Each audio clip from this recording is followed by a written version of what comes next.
दिल्ली सल्तनत। दिल्ली सल्तनत का कार्यकाल 1206 ईस्वी से लेकर 1526 ईस्वी तक था। दिल्ली सल्तनत का पहला वंश गुलाम वंश है। गुलाम वंश की स्थापना 1206 ईस्वी में कुतुबुद्दीन ऐबक ने किया था। वह गौरी का गुलाम था।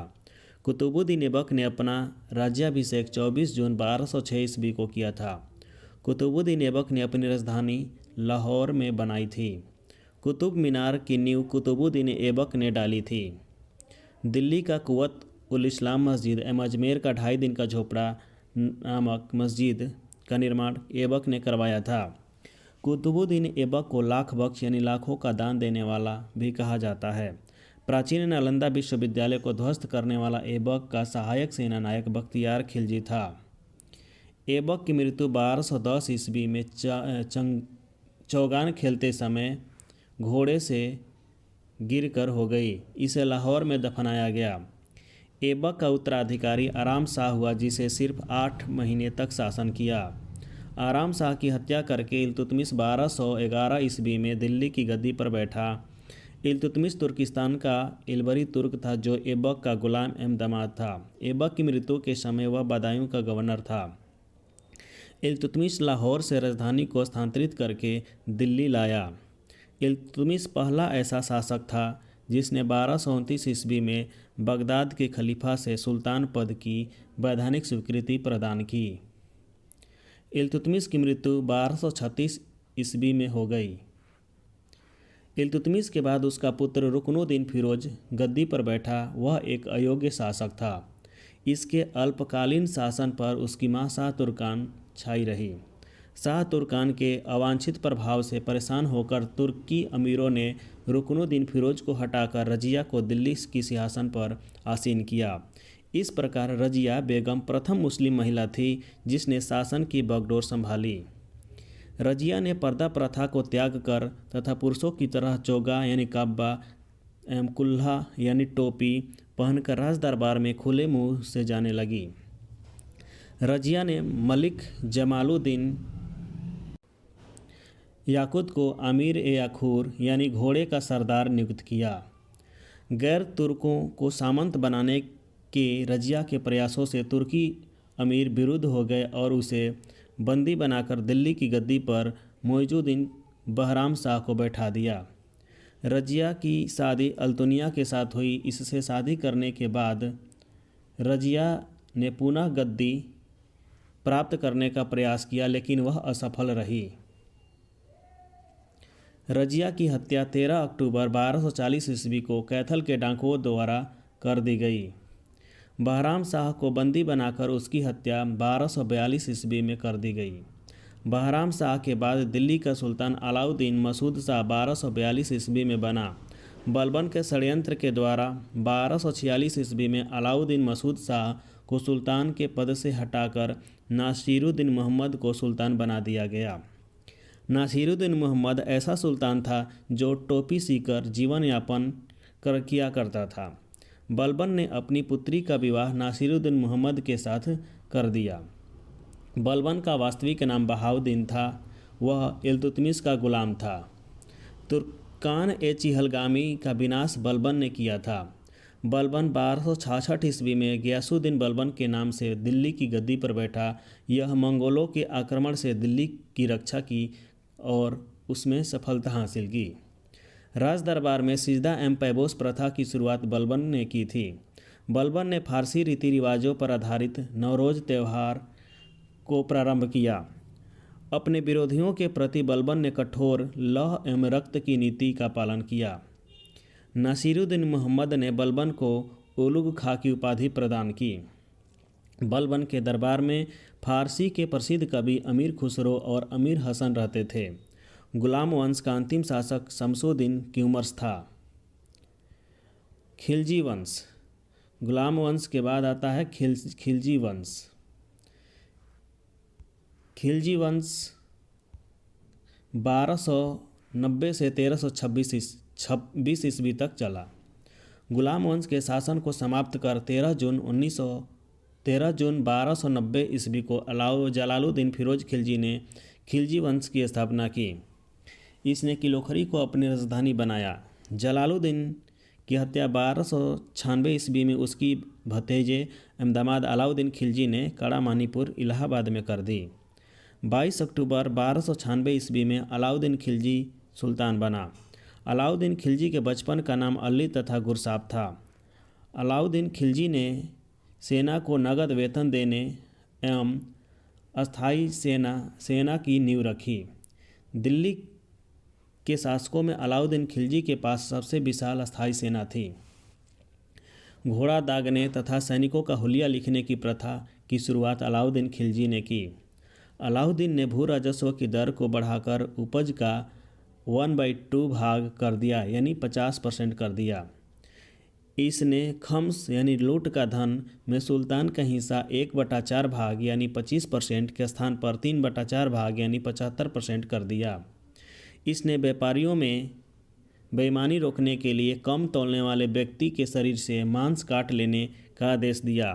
इसने अपने शासनकाल में मूल्य नियंत्रण प्रणाली को दृढ़ता से लागू किया। दक्षिण भारत की विजय के लिए अलाउद्दीन ने मल्लिक काफूर को भेजा। जमयत खान मस्जिद, अलाई दरवाज़ा, सीरी का किला तथा हजार खंबा महल का निर्माण अलाउद्दीन खिलजी ने किया था। दैवीय अधिकार के सिद्धांत को अलाउद्दीन खिलजी ने चलाया था। सिकंदर सानी की उपाधि से स्वयं को अलाउद्दीन खिलजी ने वशीभूत किया। अलाउद्दीन ने मलिक याकूब को दीवान ए रियासत नियुक्त किया। अलाउद्दीन खिलजी द्वारा नियुक्त परवाना नवीस नामक अधिकारी वस्तुओं की परमिट जारी करता था। सहना ए मंडी, यहाँ खाद्यान्नों की बिक्री हेतु लाया जाता था। सराह ए आदल, यह वस्त्र, शक्कर, जड़ी बूटी, मेवे, दीपक का तेल एवं अन्य निर्मित वस्तुएं बिकने के लिए जाती थी। बाजार नियंत्रण करने के लिए अलाउद्दीन खिलजी द्वारा बनाए जाने वाले नवीन पद दीवान ए रियासत। दीवान ए रियासत का काम था, यह व्यापारी पर नियंत्रण रखता था। यह बाजार नियंत्रण की पूरी व्यवस्था का संचालन करता था। दूसरा है सहना ए मंडी। सहना ए मंडी का काम था, प्रत्येक बाजार में बाजार का अधीक्षक होता था।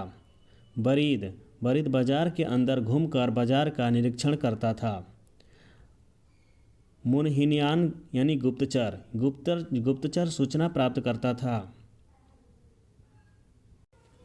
अलाउद्दीन खिलजी की आर्थिक नीति की व्यापक जानकारी जियाउद्दीन बर्नी की कृति तारीख़ फिरोजशाही से मिलती है।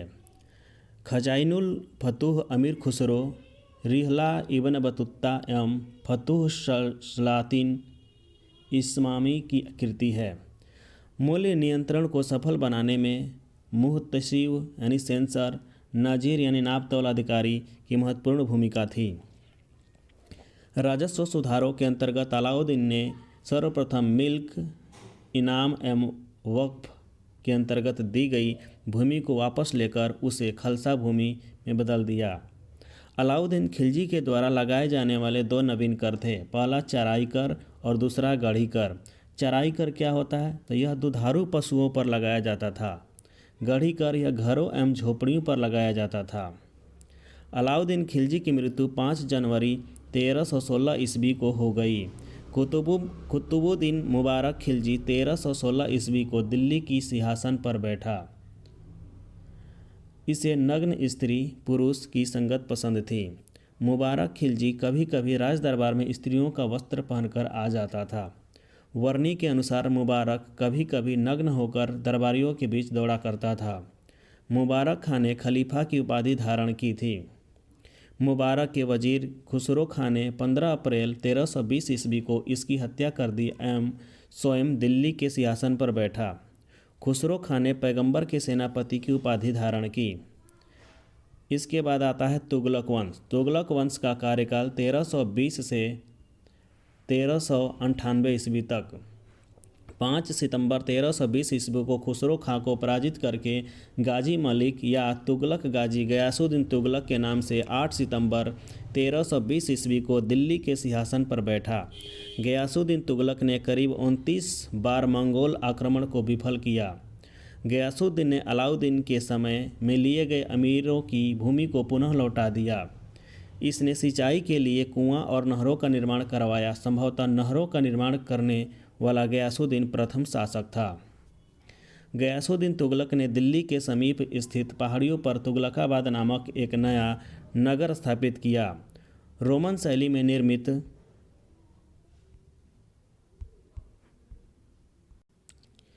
इस नगर में एक दुर्ग का निर्माण भी हुआ। इस दुर्ग को छप्पन कोट के नाम से भी जाना जाता है। गयासुद्दीन तुगलक की मृत्यु 1325 ईस्वी में बंगाल के अभियान से लौटते समय जुन्ना खां द्वारा निर्मित लकड़ी के महल में दबकर हो गई। गयासुद्दीन के बाद जुन्ना खां मोहम्मद बिन तुगलक के नाम से दिल्ली की सिंहासन पर बैठा।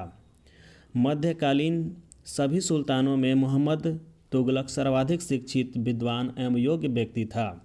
मोहम्मद बिन तुगलक को अपनी सनक भरी योजनाओं यानी क्रूर कृत्यों, दूसरे के सुख दुख के लिए प्रति उपेक्षा भाव रखने के कारण स्वप्नशील, पागल, रक्त पिपासु कहा गया। मोहम्मद बिन तुगलक ने कृषि के विकास के लिए अमीर-ए-कोही नामक एक नवीन विभाग की स्थापना की। मोहम्मद बिन तुगलक ने अपनी राजधानी दिल्ली से देवगिरी में स्थानांतरित की और इसका नाम दौलताबाद रखा। सांकेतिक मुद्रा के अंतर्गत मोहम्मद बिन तुगलक ने पीतल यानी फरिश्ता के अनुसार, तांबा बरनी के अनुसार धातुओं के सिक्के चलवाए, जिसका मूल्य चांदी के रुपये टाका के बराबर होता था। मोहम्मद बिन तुगलक द्वारा क्रियान्वित 4 योजनाएं। दोआब क्षेत्र में कर वृद्धि 1326 से 1327 ईस्वी। राजधानी परिवर्तन 1326 से 1327 ईस्वी। सांकेतिक मुद्रा का प्रचलन 1329-30 में। खुरासन एवं कारीचिल का अभियान।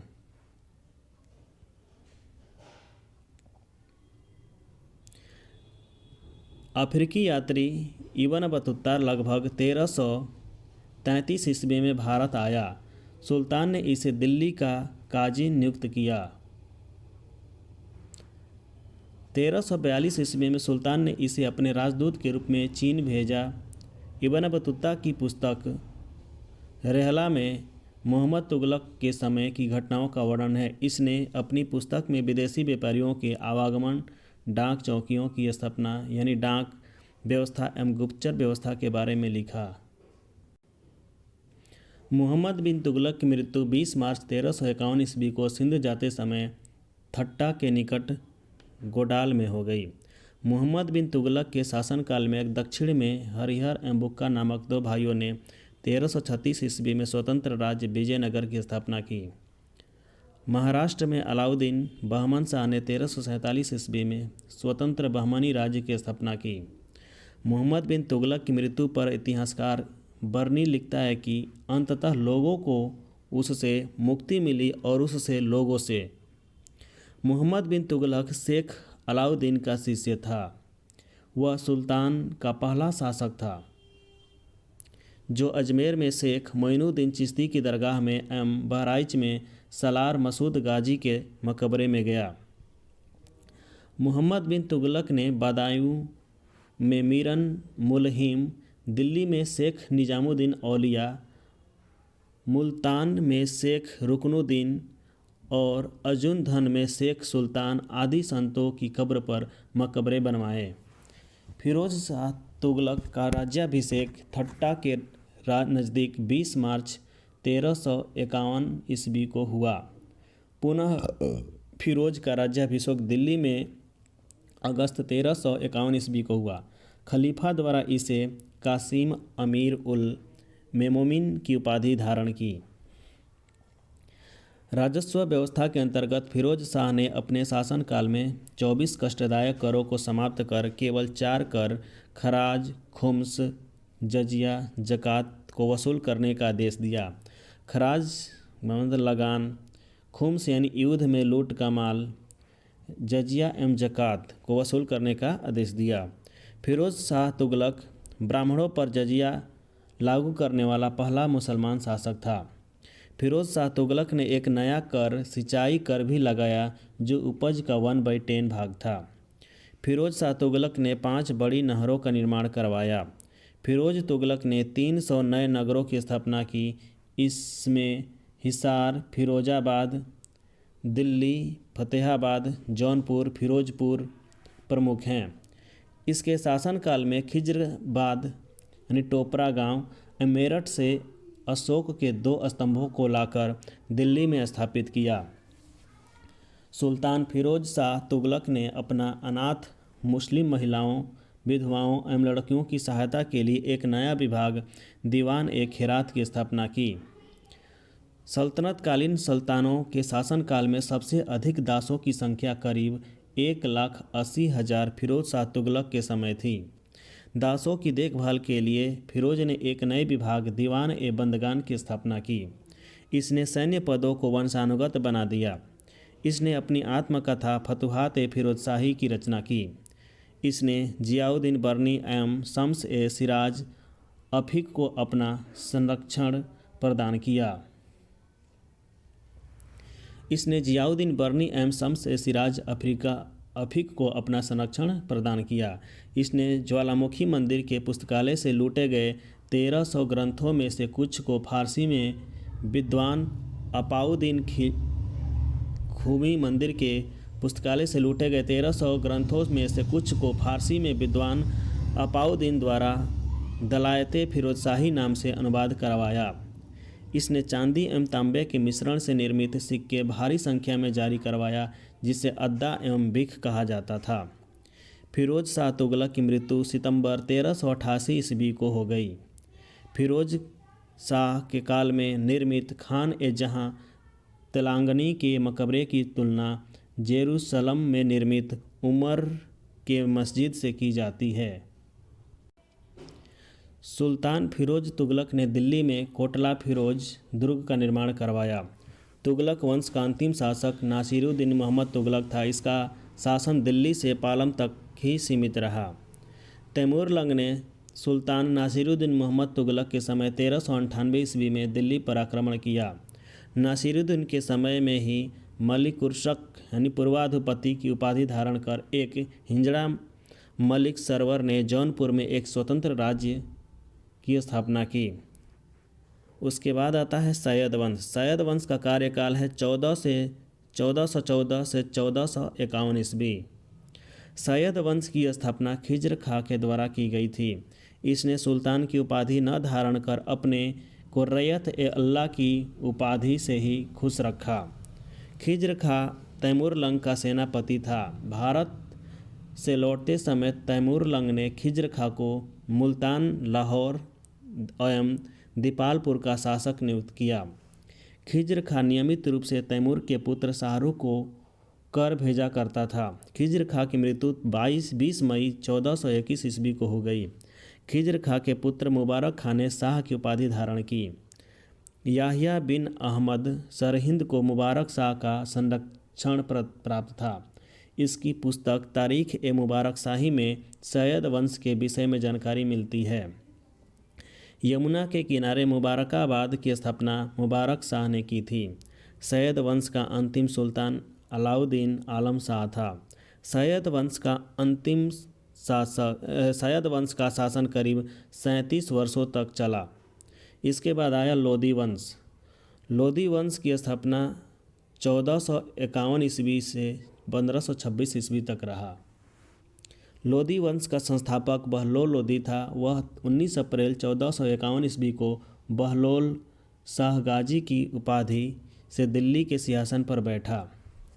दिल्ली पर प्रथम अफगान राज्य की स्थापना का श्रेय बहलोल लोदी को दिया जाता है। बहलोल लोदी ने बहलोल सिक्के का प्रचलन करवाया। वह अपने सरदारों को मकसद-ए-अली कहकर पुकारा था। वह अपने सरदारों के खड़े रहने पर स्वयं भी खड़ा रहा करता था। बहलोल लोदी का पुत्र निजाम खां 17 जुलाई 1489 ईस्वी में सुल्तान सिकंदर शाह की उपाधि से दिल्ली के सिंहासन पर बैठा। 1504 ईस्वी में सिकंदर लोदी ने आगरा शहर की स्थापना की। भूमि के लिए मापन के प्रणाली पैमाना गज-ए-सिकंदरी का प्रचलन सिकंदर लोदी ने किया। गुरु रुखी शीर्षक से फारसी कविताएं लिखने वाला सुल्तान सिकंदर लोदी था। सिकंदर लोदी ने आगरा को अपनी नई राजधानी बनाया। इसके आदेश पर संस्कृत के एक आयुर्वेद ग्रंथ के फारसी में फरहंगे सिकंदरी के नाम से अनुवाद हुआ। इसने नगरकोट के ज्वालामुखी मंदिर की मूर्ति को तोड़कर उसके टुकड़ों को कसाईयों को मांस तौलने के लिए दे दिया। इससे मुसलमानों को ताजिया निकालने एवं मुसलमान स्त्रियों को पीरों तथा संतों को मजार पर जाने पर प्रतिबंध लगा दिया। गले की बीमारी के कारण सिकंदर लोदी की मृत्यु 21 नवंबर 1517 ईस्वी को हो गई। इसी दिन इसका पुत्र इब्राहिम शाह की उपाधि से आगरा के सिंहासन पर बैठा। 21 अप्रैल 1526 ईस्वी को पानीपत के प्रथम युद्ध में इब्राहिम लोदी बाबर से हार गया। इस युद्ध में वह मारा गया। बाबर को भारत पर आक्रमण के लिए निमंत्रण पंजाब के शासक दौलत खां लोदी एवं इब्राहिम लोदी के चाचा आलम खां ने दिया था। मेरठ की मस्जिद का निर्माण सिकंदर लोदी वजीर द्वारा कराया गया था। सल्तनतकालीन शासन व्यवस्था। केंद्रीय प्रशासन का मुखिया सुल्तान होता था। बलबन और अलाउद्दीन खिलजी के समय अमीर प्रभावहीन हो गए थे। अमीरों का महत्व चरमोत्कर्ष पर लोदी वंश के शासनकाल में था। सल्तनत काल में मंत्रिपरिषद को मजलिस-ए-खलवत कहा गया। मजलिस-ए-खलवत में मजलिस-ए-खलवत की बैठक होती थी। बार-ए-खास इसमें सुल्तान सभी दरबारियों, खानों, अमीरों, मालिकों और अन्य ईसाइयों को बुलाया जाता था। बार-ए-आजम सुल्तान राजकीय कार्यों का अधिकांश भाग पूरा करता था। मंत्री एवं उससे संबंधित विभाग। वजीर प्रधानमंत्री को कहा जाता था। यह राजस्व विभाग का प्रमुख होता था। मुसारिफ-ए-मुमालिक यह महालेखाकार होता था। प्रांतों एवं अन्य विभागों से प्राप्त आय एवं व्यय का लेखा जोखा करता था। मजमुआदार यह उधार दिए गए धन का हिसाब रखता था। खजीन कोषाध्यक्ष होता था। आरिज-ए-मुमालिक दीवान-ए-अर्ज अथवा सैन्य विभाग का प्रमुख अधिकारी होता था। सद्र-उस-सुदूर यह धर्म विभाग एवं दान विभाग का प्रमुख होता था। काजी-उल-कजात यह सुल्तान के बाद न्याय का सर्वोच्च अधिकारी था। वरीद-ए-मुमालिक गुप्तचर विभाग का प्रमुख अधिकारी होता था। वकील-ए-दर सुल्तान की व्यक्तिगत सेवाओं की देखभाल करता था। दीवान-ए-खैरात यह दान विभाग कहलाता था। दीवान-ए-बंदगान दास विभाग कहलाया। दीवान-ए-इतिहास हक पेंशन विभाग। दिल्ली सल्तनत के अनेक प्रांतों में बांटा हुआ था, जिसे इक्ता या सूबा कहा जाता था। यहाँ का शासन नयाब या वली या मुफ्ती द्वारा संचालित होता था। इक्ताओं को सिक्कों से विभाजित किया गया था, जहाँ का प्रमुख अधिकारी सिक्कादार होता था, जो एक सैनिक अधिकारी था। सिक्कों का परगनों में विभाजित किया गया। आमिल परगने का मुख्य अधिकारी था और मुशर्रिफ लगान को निश्चित करने वाला अधिकारी होता था। एक शहर या 100 गांवों के शासन की देखरेख अमीर-ए-सादा नामक अधिकारी करता था। सुल्तान की स्थायी सेना का खास खेल नाम दिया गया। मंगोल सेना का वर्गीकरण की दशमलव प्रणाली का सल्तनतकालीन सैन्य व्यवस्था का आधार बनाया गया। राजस्व व्यवस्था। उस्र यानी मुसलमानों से लिया जाने वाला भूमि कर उस्र कहलाया। खराज गैर मुसलमानों से लिया जाने वाला भूमि कर खराज कहलाता था। जकात मुसलमानों पर धार्मिक कर यानी संपत्ति का 40वां भाग जकात कहलाया। जजिया यानी गैर मुसलमानों पर धार्मिक टैक्स लिया जाता था। नोट खम्स यह खम्स होता था। यह लूटे हुए धन, खानों अथवा भूमि से गढ़े हुए खजानों से प्राप्त संपत्ति का 1/5 भाग था, जिस पर सुल्तान का अधिकार था, तथा शेष भाग 4/5 भाग पर उसके सैनिकों अथवा खजानों को प्राप्त करने वाले व्यक्ति का अधिकार होता था। परंतु फिरोज शाह तुगलक को छोड़कर अन्य सभी शासकों ने 4/5 हिस्सा स्वयं अपने लिए रखा। सुल्तान सिकंदर लोदी ने गढ़े हुए खजानों में से कोई हिस्सा नहीं लिया।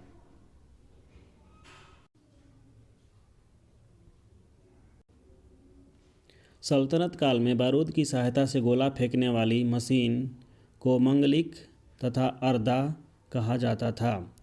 अलाउद्दीन खिलजी ने इक्ता प्रथा को समाप्त किया। इक्ता प्रथा की दोबारा शुरुआत फिरोज शाह तुगलक ने की। सल्तनत काल में अच्छी नस्ल के घोड़े तुर्की, अरब एवं रूस से मंगाए जाते थे। हाथी मुख्यतः बंगाल से मंगाए जाते थे। सल्तनतकालीन कानून शरीयत, कुरान तथा हदीस पर आधारित था। मुस्लिम कानून के 4 महत्वपूर्ण स्रोत थे: कुरान, हदीस, इजमा एवं कयास। सुल्तान सप्ताह में 2 बार दरबार में न्याय करने के लिए उपस्थित होता था। सल्तनत काल में लगान निर्धारित करने की मिश्रित प्रणाली को मुक्ताई कहा गया। भूमि की नाप जोख करने के बाद क्षेत्रफल के आधार पर लगान का निर्धारण मसाहत कहलाता था। इसकी शुरुआत अलाउद्दीन खिलजी ने की थी। पूर्णतः केंद्र के नियंत्रण में रहने वाली भूमि खालसा भूमि कहलाती थी। अलाउद्दीन ने दान में दी गई अधिकांश भूमि को छीनकर खालसा भूमि में परिवर्तित कर दिया। देवल सल्तनत काल में अंतर्राष्ट्रीय बंदरगाह के रूप में प्रसिद्ध था। प्रसिद्धि के कारण: सरस्वती अच्छी किस्म के चावल के लिए, अनिलवाड़ा व्यापारियों के तीर्थ स्थल के रूप में, चटगांव रेशमी रजाइयों के लिए, आगरा नील उत्पादन के लिए, बनारस सोने चांदी एवं जड़ी काम के लिए।